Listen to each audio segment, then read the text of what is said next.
ரயில் டிக்கெட்டின் இருபுறமும் இருக்கும் சிறிய துளைகள். இதன் பின்னணியில் இருக்கும் ரகசியம் பற்றி இந்த பதிவில் பார்க்கலாம். ரயில் டிக்கெட்டுகளின் இருபுறம் சிறிய துளைகள் இருப்பதை நாம் பார்த்திருக்கலாம். தற்போதைய டிஜிட்டல் யுகத்தில் ரயில் பயண சீட்டுகள் மொபைல் செயலிகள் மூலம் புக் செய்யப்படுகின்றன. ஆனால் ரயில் நிலையங்கள் கிடைக்கும் காகித பச்சை சீட்டுகள் கவனித்தால் அவற்றில் இரு ஓரங்களிலும் சிறிய துளைகள் இருப்பதை நீங்கள் பார்த்திருக்கலாம். அதற்கு பின்னால் ஒரு சுவாரஸ்யமான காரணம் இருக்கிறது. இந்த துளைகள் வெறும் வடிவமைப்பு அல்லது அலங்காரம் கிடையாது. அதன் பின்னால் அந்த காலத்து தொழில்நுட்பத்தின் சீக்கிரம் ஒளிந்திருக்கிறது. இந்திய ரயில்வே தினமும் லட்சக்கணக்கான பயண சீட்டுகள் அச்சிடப்படுகின்றன. அப்போதைய காலகட்டத்தில் அச்சிடும் பணி என்பது கடினமானதாக இருந்தது. கணினியோ அல்லது நவீன அச்சுப்பொறிகளோ அப்போது அதிகம் பயன்படுத்தப்படவில்லை. எனவே பயணச்சீட்டுகளை அச்சிடப்பட்ட சிறப்பு இயந்திரங்கள் உபயோகப்படுத்தப்பட்டன. தொழில்நுட்ப ரீதியாக இந்த துளைகள் ஸ்ப்ராக்கெட் என்று அழைக்கப்படுகின்றன. பல ஆண்டுகளாக இந்திய ரயில்வே துறையில் டாட் மேட்ரிக்ஸ் பொறிகள் தான் பயன்படுத்தப்பட்டன. அப்போது பயணச்சீட்டுகள் தனித்தனி பக்கங்களாக அல்லாமல் ஒரு நீண்ட தொடர்ச்சியாக காகிதத்தாளில் அச்சிடப்பட்டன. அச்சுப்பொறி காகிதத்தை பிடித்து சரியாக முன்னோக்கி நகர்த்துவதற்கு இரு பக்கங்களிலும் சமமான இடைவெளியில் துளைகள் இடப்பட்டன.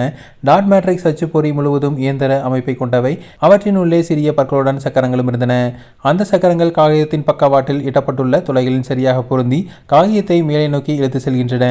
இந்த சிறிய துளைகள் இல்லை என்றால் காகிதம் அச்சுப்பொறிகளுக்குள் வழுக்கி வளைந்து போகும். இதனால் டிக்கெட் மீது அச்சிடப்படும் தகவல்கள் சரியாக விழாமல் தவறாக பிரிண்டாக வாய்ப்புள்ளது.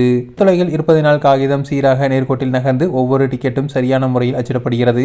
ரயில் பயண சீட்டுகளில் ரயில் நேரம், கட்டண விவரங்கள், தேதி, நேரம், ரயில் நிலையத்தின் பெயர், ஏறுமிடம், இறங்குமிடம் போன்ற தகவல்கள் அச்சிடப்பட்டுள்ளன. அதில் ஏதேனும் தவறு ஏற்பட்டால் அது மிகப்பெரிய தவறை உருவாக்கிவிடும். எனவே இந்த துளைகள் சக்கரத்தில் சரியாக பொருத்தி ஒவ்வொரு காகிதமும் ஒரே வேகத்தில் சீராக நகர்வதை உறுதி செய்தன.